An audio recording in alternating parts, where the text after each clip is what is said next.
Create the life you truly desire. The Life Coach. Your journey to a better you starts now. Feeling stuck, lost, like you're not living up to your full potential? The Life Coach is your guide to unlocking your true self. Join us each week as we explore topics like overcoming self-doubt, building healthy habits, finding your passion, developing meaningful relationships, achieving your goals. The Life Coach features insightful teachings with Segun Olugbemi, practical tips, and inspiring stories to help you live a more fulfilling life. Tune in every Friday at 8 p.m. on all our social platforms to discover your inner strength and create the life you truly desire. The Life Coach. Your journey to a better you starts now.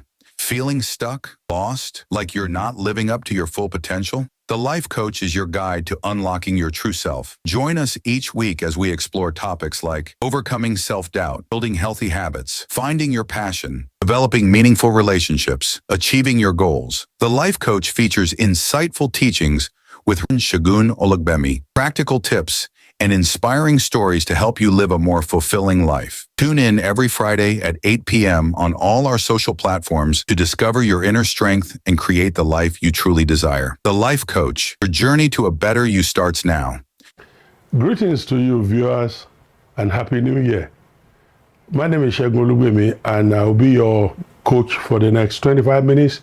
I'll be spending some time to do a series on personal growth planner and time management. It's essential to me because as a trainer, as a human resource individual, I love helping people to accomplish purpose. I love seeing people achieving what they have meant to achieve and their set goals and objectives. And that's why I'm talking about this personal growth planner and time management. Now, we just began a new year a couple of days ago. Something days left to this year. You're going to have many more years, probably another 10, 20, 15 years, 30, 40 years. This subject is going to be part of your life. As you grow and mature in it, you're going to find that it becomes essential because you'll be living life on purpose.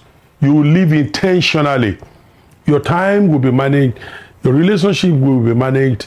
Your appointments and everything you have to do will be properly managed. So that at the end of your life, when you look back, you'll be excited that you have not just lived as one of those that passed through this earth, but you've lived as someone with a mission.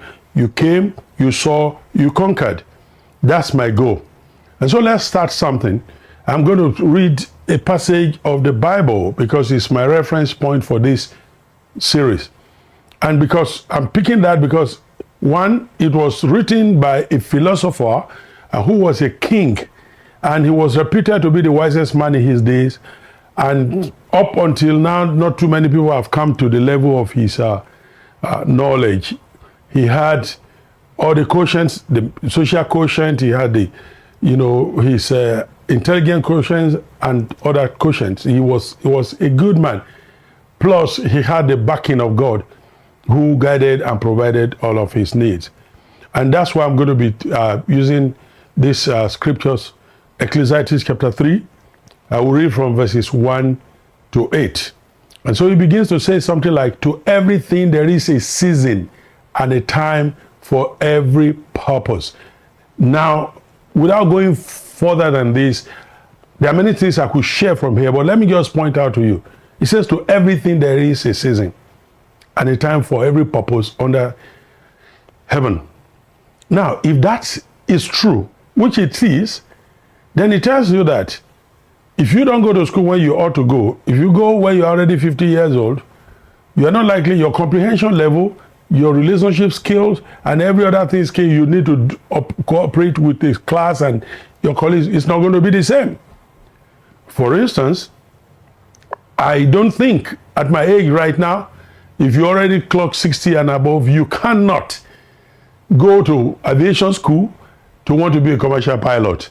I might want to go to study to try to be a personal pilot and fly my aircraft, but you are not going to admit a 60-some-year-old man to come be a commercial pilot. Before he trains, he graduates, then he goes to practice and he's co-pilot. And for how many more years are you going to train him to be a commercial pilot? So time is of the essence. There is a season.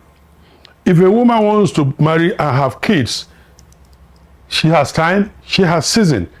And that is what I'm talking about, planner, personal growth plan, and time management. How do you manage your times on earth, under the heavens? How do you manage your time? How do you manage your seasons? How do you manage the things that God has given to you, the opportunities, the potentials, and all that you have? How do you manage them to achieve something essential? That's the reason I'm talking to you today.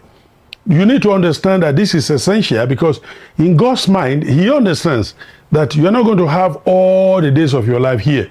You're not going to be here forever. You might live for 70, for 75, for 80, 90, and all that.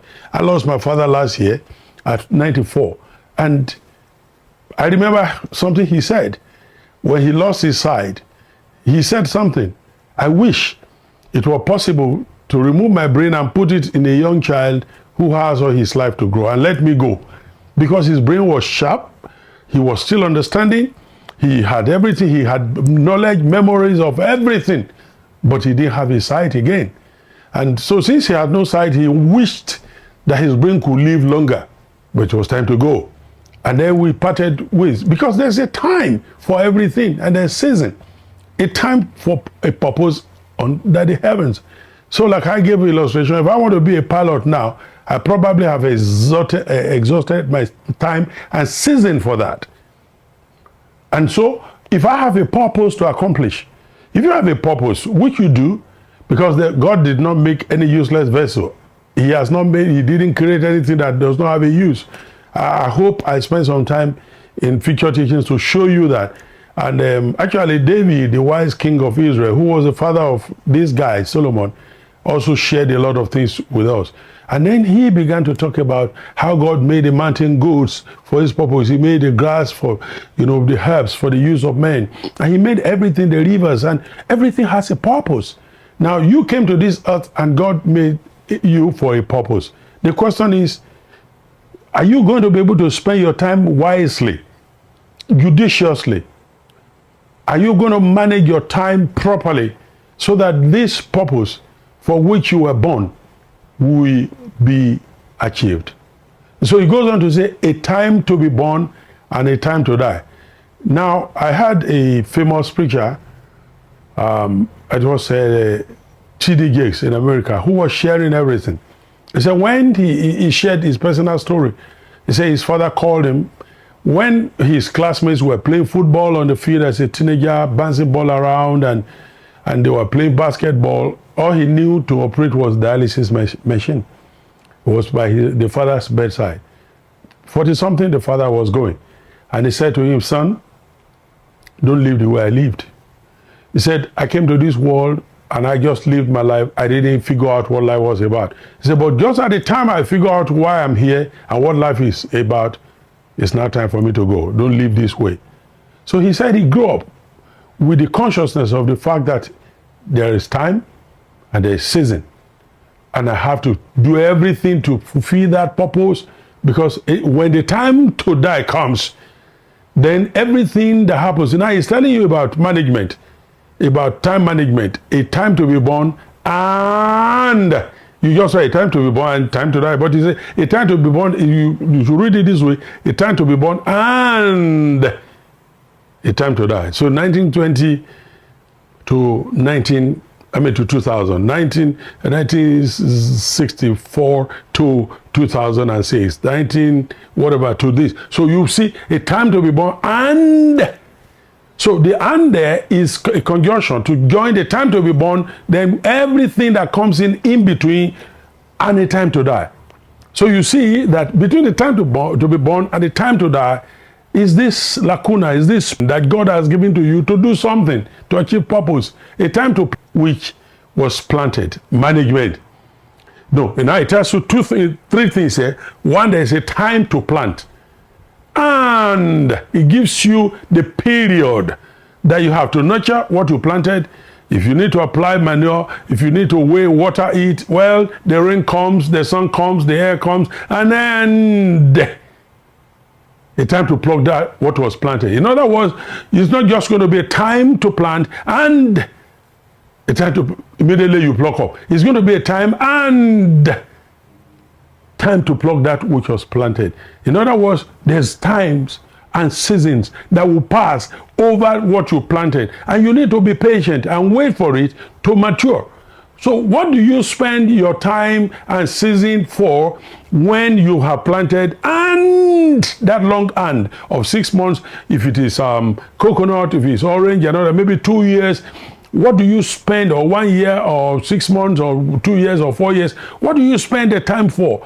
To cater for it, to nurture it, to water it, to send manure and make it come up. A time to kill and a time to heal. So what happens when a country is at war? What happens? It's a time to fight to defend herself. But after that, it's a time to heal. In other words, if I'm destroying things, if I'm pulling things down, if a country is at war, if we're having challenges and we're in big mess, every country has had her internal challenge. And then if one of these challenges may be civil war. But it's time to heal. It's time to heal. You can't hold people down to what happened during the civil war because there were agitations.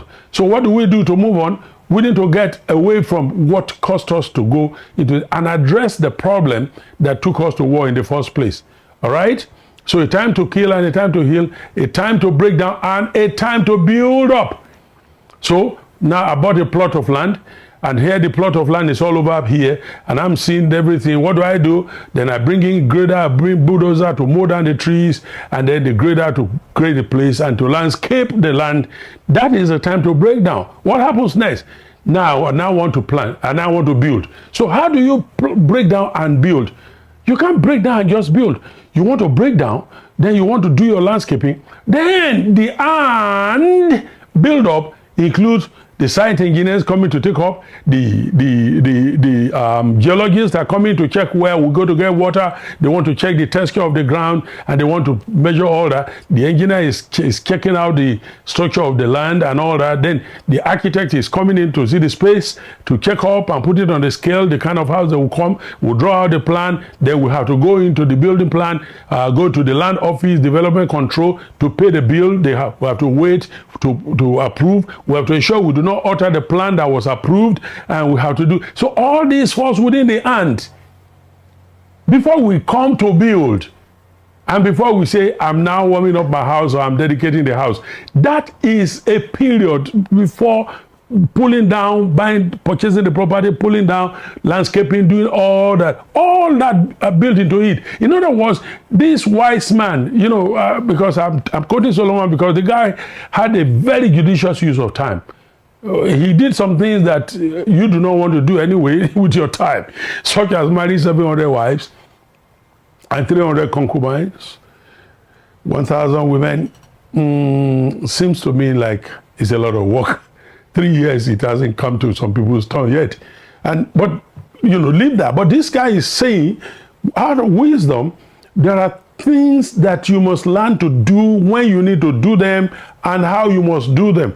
And I'm emphasizing the word "and" here and trying to fill in the gap, because between the time you purchase your property and the time you build up, it is not a 100-meter dash. It's a marathon. You have to negotiate for the land. You have to do your diligence to make sure the land is in order. You have to make sure everything is done. Then you have to break it down, bring in a bulldozer, bring in your grader, clean up the place. Then you have to get your engineers there, get your geologists there, get your architect there. They come in to do, everybody start to do. And even in the drawing, you're going to have the major drawing, you have the electrical work, you have the mechanical work, all of them all come together and now to be approved. Then when this is approved, you pay the bill, then you come up there. Then you begin to build. Then it's time to finish up. So life itself is structured in a way that you got to manage every time and season that you have. If you don't manage it, then you're going to run at a loss. And I want to especially talk to religious people, especially Christians who believe in miracles. You have to understand that what happens when preparation meets opportunity is what we call miracles. When opportunity meets preparation is miracles. But you create waste, you create loss of time, you create disenchantment and frustration when there is no preparation and opportunity comes. You miss that. So miracles don't just happen. The miracle of Ruth being engrafted into the lineage of Jesus did not just happen. It happened because she was willing to let go of her past, of the loss of her husband, brother-in-law, and father-in-law, and was willing to cling to her mother-in-law. And that's what brought her to Israel. And was willing to follow every instruction given by the mother-in-law. Then miracle was awaiting her. A miracle did not just happen to Rahab the harlot to be engrafted into the lineage of Christ. She was ready to receive the spies. She was ready to entertain them. She was ready to hide them, even lied that they had gone while hiding them, in her rooftop, and then later brought them down with the scarlet and all that. Then the miracle to sustain her life was done. So every miracle is always structured towards meeting preparations. Okay? So a time to build up, a time to break down, a time to build up, a time to weep, and a time to laugh. Again, look at this. Certain things do come. See, the Bible says, those who bear their seeds, precious seeds, going out and weeping, will doubtless come back with their sheaves rejoicing. So what happens? Go check out the farmers. It's not always funny. When you have to go, sometimes it's raining, you go.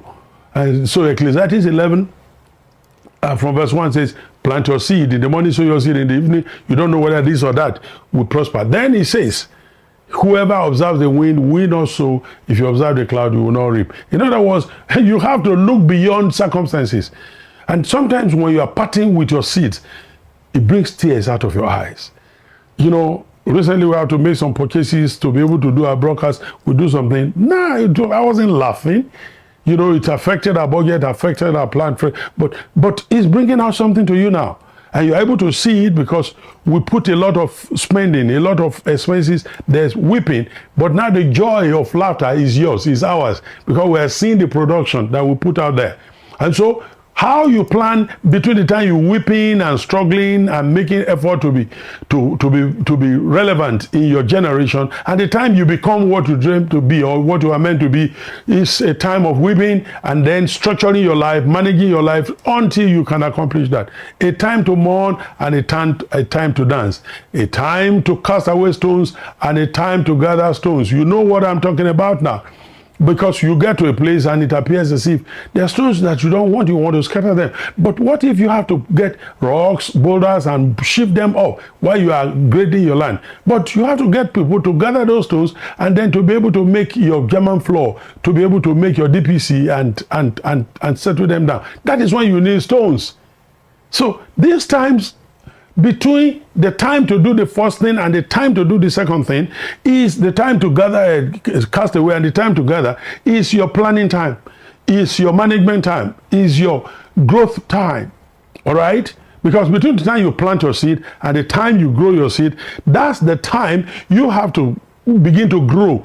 It's a time you have to mature. For instance, between the time you bought your property, you bought the land, and you're going to landscape, you're doing all that I mentioned, bringing in professionals, and then you have to get approval and all that. It's the time you have to grow financially, you grow in knowledge, you grow in relationship, you grow in many other areas, all together to make sure that what you scattered is time to build up. Now, we talk about a time to gather stones, a time to embrace and a time to refrain from embracing. Again, hey, this is what to do.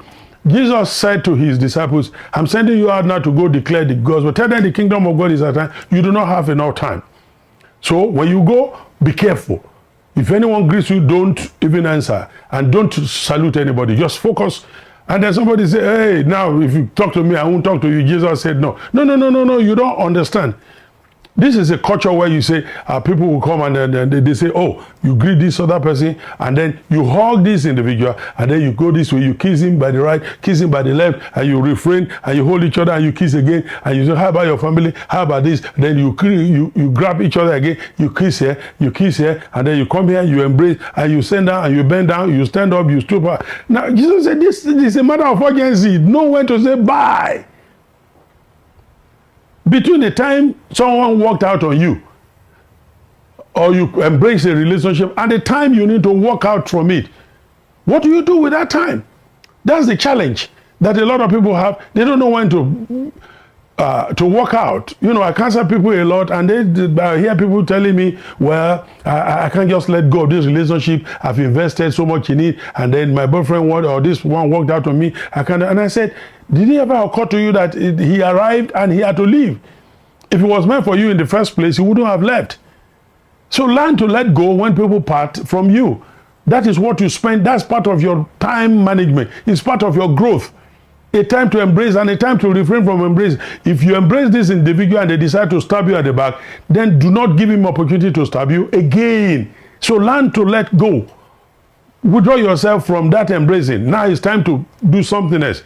A time to gain and a time to lose. Okay, so what does that mean? There's a time you labor, you gain, you are saving, you're having money, you're having resources, and you put it aside. But the time you have to lose it into either you're investing in stock market, into crypto, into buying real estate. It appears as if you are losing. But in process of time, because it has a ripple effect, so the chain, the cycle continues. You gain, and then you lose into investment. Then you, from investment, you gain again. You lose again into investment. It's a cycle of life. And you need to know how to follow that. A time to lose and a time to gain. A time to, a time to gain and a time to lose. A time to keep and a time to throw away. This is another challenge that a lot of us do not understand. There's a time to keep. There's a time to throw away. Certain relationships must not last. Certain things don't last forever. So just know when to walk away from it. Just grow. Pull your thumb out of your mouth and grow. Stop whipping over spilled milk. It's gone. It's gone. Let's go. Don't begin to have what we call as this buyer regret. Buyer regret, where you bought something and you're just mourning over it. I should not have paid this month. Oh, now you've paid. Now you've used it. Now it's serving you a purpose. Derive joy from it, from the purpose for purchasing it. And forget about what you lose. You got to do and you have opportunity to bargain again. Know when to keep. Know when to throw away. Know when to tear down and know when to sew together. There are times that you just have to tear certain things down. You know, when I hear people say to me, oh, this man, he loves me so much, I can give my life, I think he's going to last forever, and I smile. And they say to me, well, don't you believe this? And I say to them, if he's going to last forever, he would not have walked away. Don't wait, be patient. But if this individual is still around you, is still fresh, is still new, you just see you are just lovey-dovey and you are highly inflammable, you're flying at cloud 90 and then you're all over the sky, it's going to last forever. This is my dream man. He checks all the boxes and all that. Just be patient first. Let there be challenges. Let there be quarrel, misunderstanding, something that will upset him, upset you, and you now see how they react under this tension. Until you have gotten there, please don't make the mistake of assuming that you have gotten there. It's a time to tear down. Then when we now mend together, we understand each other more. A time to keep silence and a time to speak. This, again, is essential. There's a time to keep silence, where silence is golden. But it's a time that you must not be silent. There's a time, friend, that you have to look into the other person and tell him straight what he is talking about or what you meant. In every relationship, there are times you just keep quiet, and you see when you play the passive role and just take the back seat and constantly allow this individual to take advantage of you, the challenge you're going to face is this: they will never know you, you never grow in that relationship. And if you're in a relationship where you do all the talking, then you need to stop. You need to listen to the other person, because there's a time to keep silence and a time for the other person to speak. The day he's going to open his mouth to speak, you might be out of it. You might be out of that relationship. You don't want to say, oh, you don't get me, oh, you don't understand me, no, you misunderstand, and all that. If that's the case and everything has to always be about you, then you're going to lose that relationship. Know the time to keep silence. Know how to manage your time. Know how to talk to people. Know when to talk, when not to talk. In some cases, just walk out. A time to love and a time to hate. A time of war and a time of peace. Know when to put these things together. These are the essential ingredients to managing your life. Ingredients to manage your life. You must have heard it saying, he who fails to plan has planned to fail. So you have to understand that as far as life is concerned, it's all about planning. Knowing how to use your times and seasons. There will be times for certain things to be done, and there will be seasons. Time to love, time to weep, time to embrace, time to refrain from embracing, time for everything. And time to keep silent. You're talking to your wife or your husband and you just keep running, and then you're talking 10 minutes, 5 minutes, 10 minutes, 15 minutes, 20 minutes, and it's not saying anything. Isn't there a time to keep silent? You're not managing your life well. You're not managing your time well. So you're going to learn in the next series. I'm going to teach you some of the things you need to endeavor to keep this year. Some things you need to draw out this year in order to build your life and to keep your goals for this year and the years ahead. I will encourage you to have a short-term plan in the next 1 month or a quarter, and then you have a longer plan, 1 year to 3 years. Then you have a midterm plan, and then you have a plan for 10 years and all that. To accomplish your goals this year, going forward, and subsequent years, you need to understand the process of, breaking down your goals and all that. So I'm going to help you that you will not have issues managing your life. We're going to start with breaking down your overall goals, and that is what I will start with in the next series. And so thank you for joining us. I remain your host, Segun Olugbemi, and your coach. And I'm going to be speaking to you from the next episode. Make sure you keep watching. Remember, your journey of self-discovery is a continuous one. Embrace the challenges, celebrate your successes, and never stop believing in your ability to grow. Thank you for listening to The Life Coach. Until next week, Friday, by 8 p.m., live a life filled with purpose and joy.